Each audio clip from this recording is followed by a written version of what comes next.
What's going on, everybody? So in this video we're going to start our fuel system upgrades for this thing. I haven't really begun to fully tune everything yet, but I did throw a pod filter on here, which is much needed for a daily. I got a coupler for it that's silicone instead of rubber because that one's probably going to melt.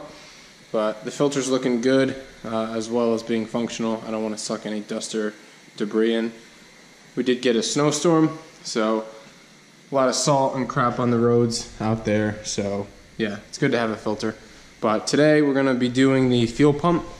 So I got quite a bit of fuel system stuff over here. Here's an injector. I'm going to end up decapping these, so stay tuned for that. I'll show you guys exactly the process there.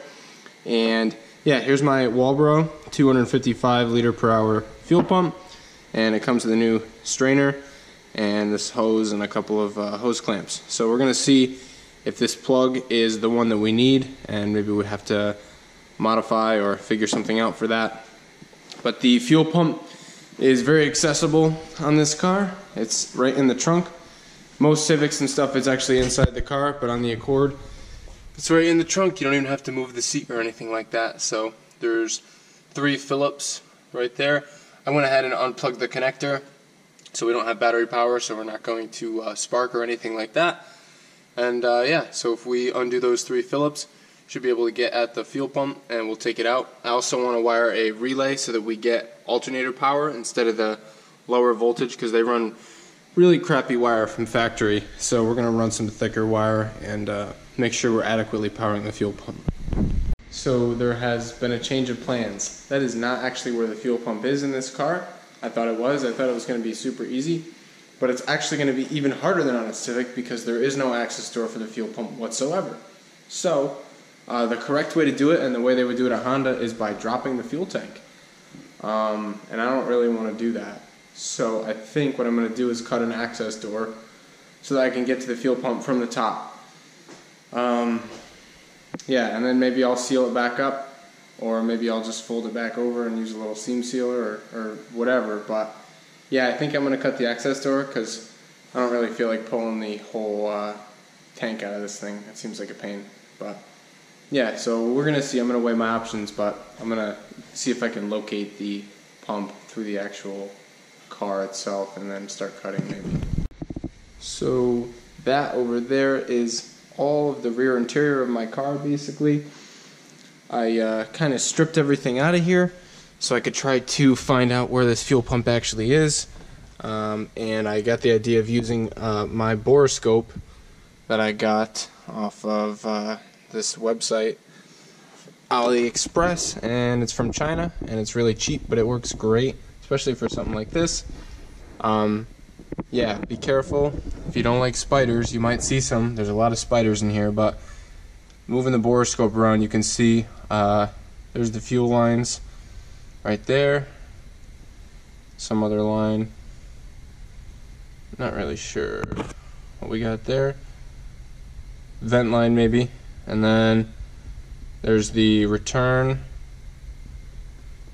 And yeah, the feed, I think. So yeah, basically we can see the fuel pump right down there, and we know exactly where we got to be. So taking a look over here, I can just see which way that I'm aiming it, and I think I'm going to grab some tin snips and try to make a cut like right here, and this way I won't have to drop the fuel tank. Not really wanting to do that, so I'm going to see if I can just cut this metal since it's pretty thin, go right here, and we'll see if I want to fold it back this way, or you know, over this way or something. I don't want to fold it forward. Hopefully I don't have to, because there's this bar that mounts here, but it is what it is. It probably doesn't provide that much rigidity. Maybe I get a rear strut tower brace or something like that. But yeah, so this thing's pretty apart right now, but I'm gonna grab the tin snips and make a nice cut right here, and we'll see if we can reveal something.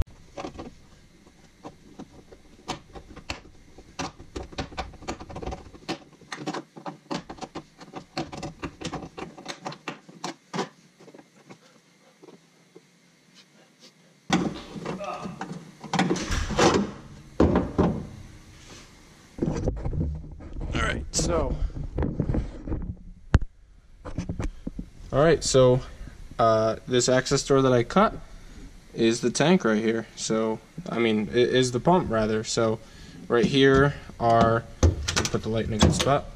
Right here, these are our electrical connections under this guy, which I'm probably gonna undo.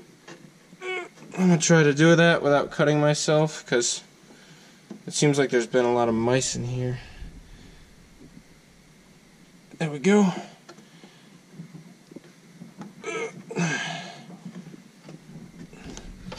Definitely never been touched before by any people.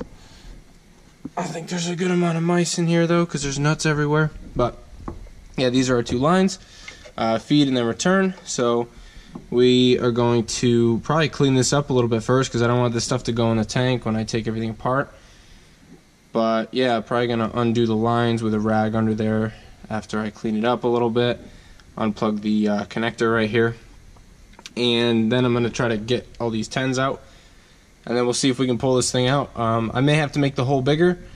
I'm gonna try to make it a little bit bigger, because I know I won't be able to get it out right now, but I'm gonna make it larger. And yeah, overall found it pretty easily. So this right here is what it's gonna end up looking like. Peeled it back a little bit more on every side there. I undid the wiring harness. That's kind of a pain. Tried to cut off some of the sharp areas, but probably still gonna slice myself open trying to get this thing out. Maybe it would be smart to sand it or something, but I don't know if I will. 10s I gotta get out.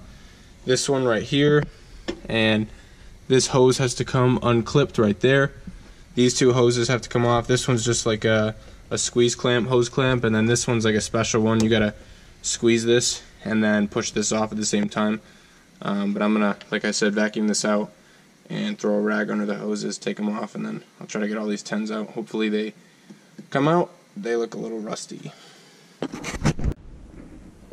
So here I am. I got all of the nuts off, and I got both the lines off. You can see this plastic thing here that you just squeeze and yank the line off, and this one I also got off the return. And the plug came out, and I got that 10 there, and all those 10s came off, and then I blew it off one more time. And now I'm just going to go ahead and pull this thing out. There's a filter bag in here that we're just going to work out like that. And that is it. So I'm going to go ahead and throw this thing on the bench, and we can work on it outside of the car.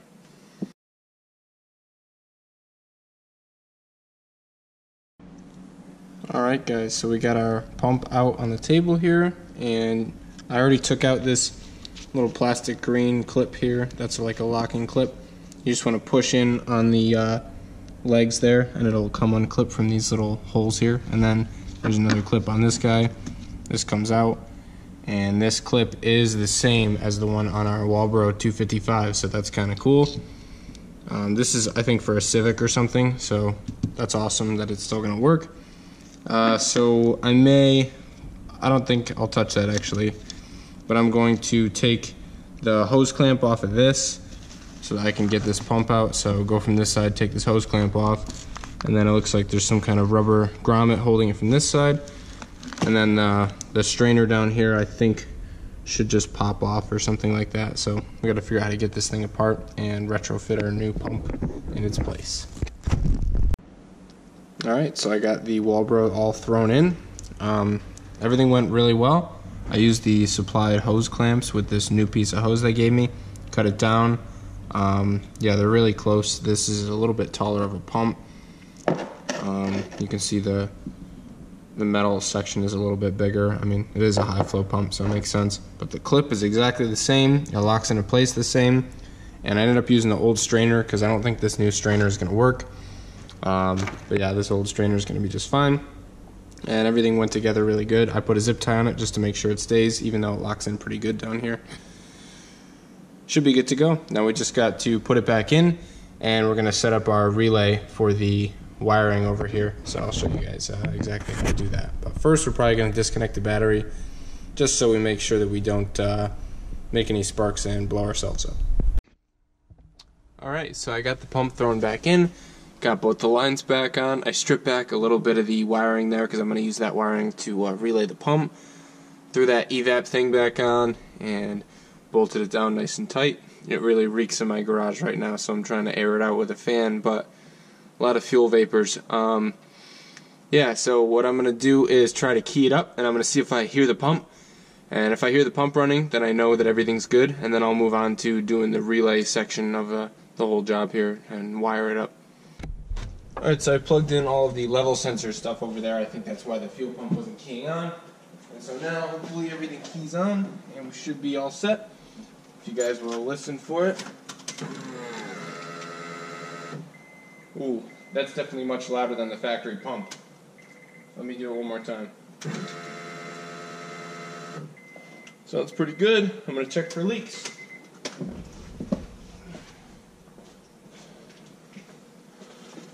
Alright, that pump keyed on. I don't see any leaks over here. Yep. Alright, I'm going to go ahead and cycle the pump 1 or 2 more times. Make sure leak free. And I think we're going to be all set.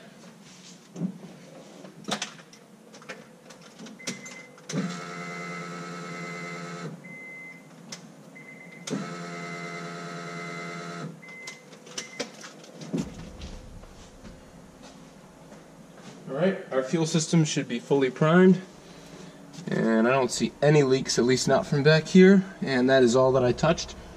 So I think we're going to be good to go.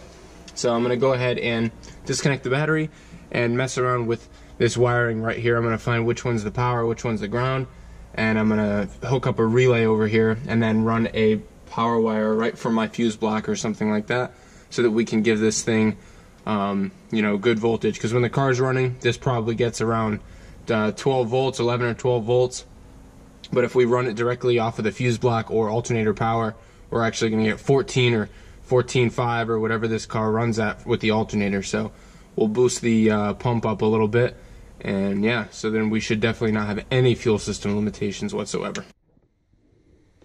Alright guys, so what I've got here is a relay, and relays are pretty cool. The way they work is they use one wire as a switching wire, which is this white wire. So this wire is not a high voltage line, or a high amperage rather, so it doesn't have a lot of current flow necessarily, but you can use this to turn the relay on, and the relay will get constant power to this blue lead right here. So we're going to run this right from the fuse block to get constant power all the time, and then this white wire right here goes to the wire that we're switching, right? And then this yellow one is the one that's going to go to the pump, which is what we want to actually turn on. So this one's going to go to the pump. This one we're going to use the factory positive wire off of the pump to power on the relay when we want it to, and this black one's going to go to ground. And so I think we'll hook it up to the ground of the actual pump itself, and we'll put it right to the chassis ground, and so that should be really good. So that's what we're going to do, and we're going to send this guy power from a thicker wire, and hopefully the fuel pump will get 14 volts as opposed to 12, which is probably what it was getting before. Alright, so I got this thing pretty much buttoned up. So you can see I put a couple of spade terminals on our factory plug there coming off of the sending unit.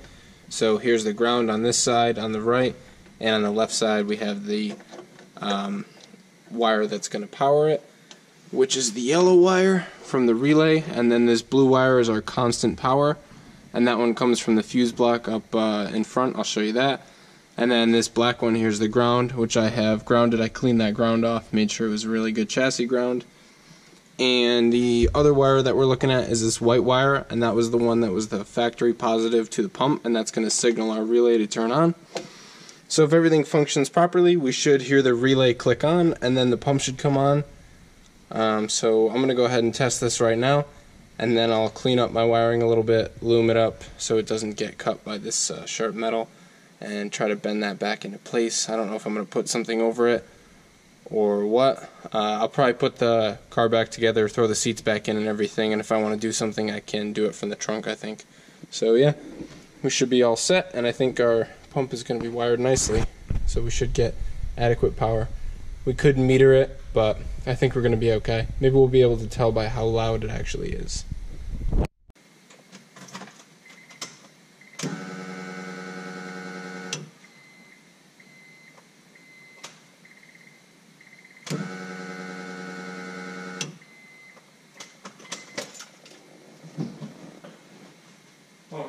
sounds pretty good. That pump sounds very healthy. And we're getting good fuel pressure, I think. I can only assume we're getting good pressure. And it does not look like we have any leaks out of either of our hoses. So that's awesome. Yeah, I think this is probably where I'm going to cap it off. I mean, I'll clean up this wiring and stuff. Cleaning it up isn't really too entertaining. So yeah, I'm going to go ahead and throw this thing back together. And hopefully you enjoyed this video of me throwing a new Walbro 255 in my Accord and wiring up a relay. And this will hold true for like basically all Hondas. They're mainly the same. Hondas that are, you know, Civics are going to be easier because it's right under the seat here. There's a fuel pump access door. But in my case, not so lucky. We made it work, and I'm not too worried about that. It'll totally get covered up, and it's in the trunk anyway, so no big deal. Yeah, happy with the way everything came out. We're going to have to see if it changed the tune. I think we're definitely going to have some increased line pressure. This pump is definitely louder. And I do also have to take into account that there's a giant hole in the floor, so now I can really hear the pump. But it is what it is. It's always nice to hear the fuel pump, in my opinion. So yeah, thanks for watching, everybody. And I think in the next one we'll do injectors maybe, so look forward to that. Peace out.